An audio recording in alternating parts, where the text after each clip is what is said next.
प्रस्तुत है कार्यक्रम सुर्खियों में। इसके अंतर्गत आज सुनिए नेस्कॉम टेक्नोलॉजी और लीडरशिप फोरम में प्रधानमंत्री के संबोधन पर विशेष कार्यक्रम।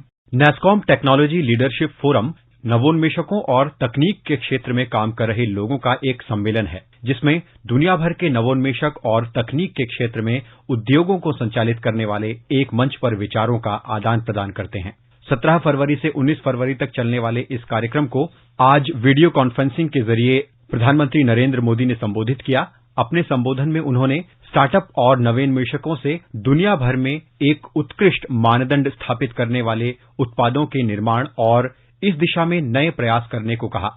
उन्होंने कहा कि टेक्नोलॉजी से नागरिकों का सशक्तिकरण हुआ है और सरकार के साथ आम जनता को जोड़ने में इससे मदद मिली है। डिजिटल साक्षरता से सरकारी सुविधाएं और योजनाएं समाज के कमजोर वर्गों तक पहुंची हैं।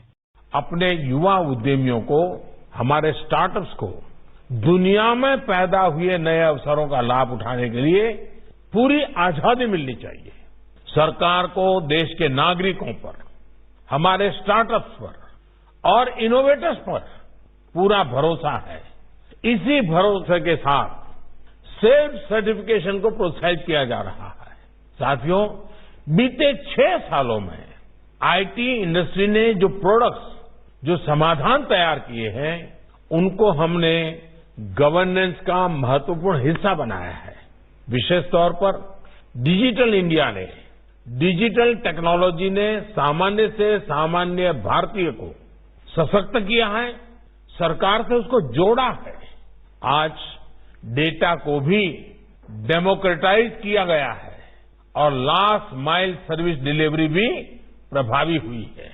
आज सैकड़ों सरकारी सर्विसेज की डिलीवरी ऑनलाइन की जा रही है। गवर्नेंस में टेक्नोलॉजी के प्रभावी उपयोग से गरीब और मध्यम वर्ग को सुविधा के साथ साथ करप्शन से भी बड़ी राहत मिली है। हमारे फिनटेक प्रोडक्ट्स और यूपीआई जैसे डिजिटल प्लेटफॉर्म की चर्चा तो आज पूरी दुनिया में है। वर्ल्ड बैंक समेत इसके सामर्थ्य की चर्चा कर रहे हैं। कैसे 3-4 साल के भीतर भीतर एक हैवीली कैश डिपेंडेंट सोसाइटी, उससे हम लेस कैश सोसाइटी की तरफ बढ़ चले हैं। जितना डिजिटल ट्रांजैक्शन ज्यादा होता जा रहा है, काले धन के स्रोत उतने ही कम हो रहे हैं। जेम ट्रिनिटी और डीबीटी के कारण ही आज गरीब के हक की पाई पाई उस तक बिना किसी लीकेज के पहुंच पा रही है। साथियों, ट्रांसपेरेंसी यानी पारदर्शिता गुड गवर्नेंस की सबसे अहम शर्त होती है। यही बदलाव अब देश की शासन व्यवस्था में हो रहा है। यही कारण है कि हर सर्वे में भारत सरकार पर जनता का भरोसा लगातार मजबूत से मजबूत हो रहा है। अब सरकारी कामकाज को सरकारी रजिस्ट्रों से बाहर निकालकर डैशबोर्ड पर लाया जा रहा है। प्रयास ये है कि सरकार और सरकारी विभाग की हर गतिविधि को देश का सामान्य नागरिक अपने फोन पर देख सके। उन्होंने कोविड-19 महामारी की रोकथाम में भारत द्वारा वैक्सीन बनाने और दूसरे देशों तक पहुंचाने के बारे में कहते हुए भारत के आत्मनिर्भर होने की दिशा में बढ़ते हुए कदमों पर अपने विचार व्यक्त किए। प्रधानमंत्री मोदी ने देश के विकास में आईटी सेक्टर के योगदान के बारे में भी कहा। जब हर सेक्टर कोरोना से प्रभावित था, तब भी आपने करीब 2% की ग्रोथ हासिल की। जब डी ग्रोथ की आशंकाएं जताई जा रही थी, तब भी अगर भारत की आईटी इंडस्ट्री अपने रेवेन्यू में $4 बिलियन और जोड़े, तो ये सचमुच में प्रशंसनीय है और आप सारी टीम अभिनंदन के अधिकारी हैं। इस दौरान लाखों नए रोजगार देकर आईटी इंडस्ट्री ने सिद्ध किया है कि वो भारत के विकास का मजबूत पिलर क्यों है। आज तमाम डेटा, हर इंडिकेटर ये दिखा रहे हैं कि आईटी इंडस्ट्री का ये ग्रोथ मोमेंटम ऐसे ही नई बुलंदियां छूने वाला है।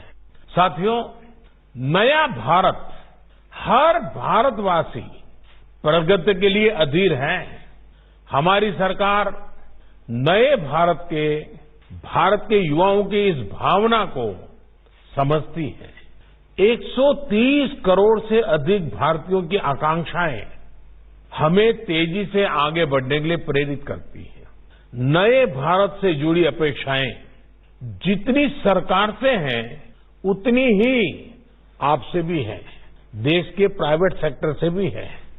हमारी सरकार की नीतियां और निर्णय गवाह है कि कैसे बीते वर्षों में हमारी सरकार ने अप्रोच को बदल दिया है। वर्तमान समय में तकनीक के क्षेत्र को सुलभ बनाने और टेक्नोलॉजी उद्योगों के लिए गैर जरूरी नियमों और जटिलताओं को हटाने की जरूरत पर भी अपने संबोधन में प्रधानमंत्री मोदी ने प्रकाश डाला। उन्होंने हाल ही में उद्योगों के लिए मैपिंग और जियो स्पेशल डेटा के नए दिशा निर्देशों का भी जिक्र किया। उन्होंने कहा कि इससे देश का टैग स्टार्टअप तंत्र और सशक्त होगा और इससे आत्मनिर्भर भारत के मिशन को बढ़ावा मिलेगा। टेक इंडस्ट्री को अनावश्यक रेगुलेशन से, बंधनों से बाहर निकालने का प्रयास किया जा रहा है। नेशनल डिजिटल कम्युनिकेशन पॉलिसी एक ऐसा ही बड़ा प्रयास था। भारत को ग्लोबल सॉफ्टवेयर प्रोडक्ट हब बनाने के लिए नेशनल पॉलिसी भी बनाई गई। सुधारों का ये सिलसिला कोरोना काल में भी जारी रहा।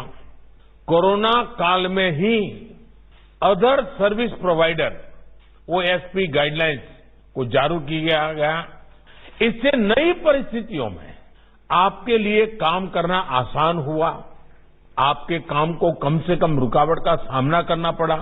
आज भी 90% से ज्यादा लोग अपने घरों से काम कर रहे हैं। इतना ही नहीं, कुछ लोग तो अपने मूल गांव से काम कर रहे हैं। देखिए, ये अपने आप में एक बहुत बड़ी ताकत बनने वाला है। 12 चैंपियन सर्विस सेक्टर्स में इंफॉर्मेशन टेक्नोलॉजी को भी शामिल करने का लाभ भी आपको होना शुरू हुआ है। साथियों, 2 दिन पहले ही एक और महत्वपूर्ण पॉलिसी रिफॉर्म किया गया है, जिसका आप सभी ने भी स्वागत किया है। मैप और जियो स्पेशल डेटा को कंट्रोल से मुक्त करके इसको इंडस्ट्री के लिए खोल देना एक बहुत महत्वपूर्ण कदम है। एक ऐसा कदम है जो इस फोरम की थीम जो है, shaping the future towards a better normal, मैं समझता हूं इसके साथ एक प्रकार से आपके समिट का पूर्वाश्रम का जो काम है वो सरकार ने कर दिया है। ये ऐसा कदम है जो हमारे टेक स्टार्टअप इकोसिस्टम को शाश्वत करने वाला है, सशक्त करने वाला है। ये ऐसा कदम है जो सिर्फ IT इंडस्ट्री नहीं, बल्कि आत्मनिर्भर भारत में व्यापक मिशन को मजबूत बनाता है। मुझे याद है, आप में से अनेक एंटरप्रेन्योर्स मैप्स और जियो स्पेशल डेटा से जुड़े रिस्ट्रिक्शंस और रेड टेप से जुड़ी बातें अलग अलग फोरम पर रखते रहे हैं। ये निर्णय सिर्फ टेक्नोलॉजी के दायरे का नहीं है। ये निर्णय सिर्फ एडमिनिस्ट्रेटिव रिफॉर्म ऐसा नहीं है। ये निर्णय सिर्फ सरकार एक नीति नियमों से हट गए ऐसा नहीं है। ये निर्णय भारत के सामर्थ्य का परिचायक है। भारत को विश्वास है कि अब ये निर्णय करने के बाद भी हम देश को सुरक्षित भी रख पाएंगे और देश के नौजवानों को विश्व के अंदर अपना लोहा मनवाने के लिए अवसर भी देंगे। प्रधानमंत्री ने कहा कि सरकार अपनी नई नीतियों से प्रक्रियाओं को सरल बना रही है। न्यूनतम सरकार और अधिकतम शासन से सरकार एक सरल और प्रभावी तंत्र बनाने के लिए काम कर रही है। आकाशवाणी समाचार के लिए कमल कुमार प्रजापति। अभी आप सुन रहे थे नेस्कॉम टेक्नोलॉजी और लीडरशिप फोरम में प्रधानमंत्री के संबोधन पर विशेष कार्यक्रम। ये कार्यक्रम आकाशवाणी के समाचार सेवा प्रभाग द्वारा प्रस्तुत किया गया। इसे आप हमारे mobile app news on AIR पर भी सुन सकते हैं। इस कार्यक्रम के संबंध में अपनी प्रतिक्रिया आप हमें ईमेल कर सकते हैं। पता है airnsttalks@gmail.com। ये कार्यक्रम फिर से सुनने के लिए लॉग ऑन करें हमारी वेबसाइट newsonair.com।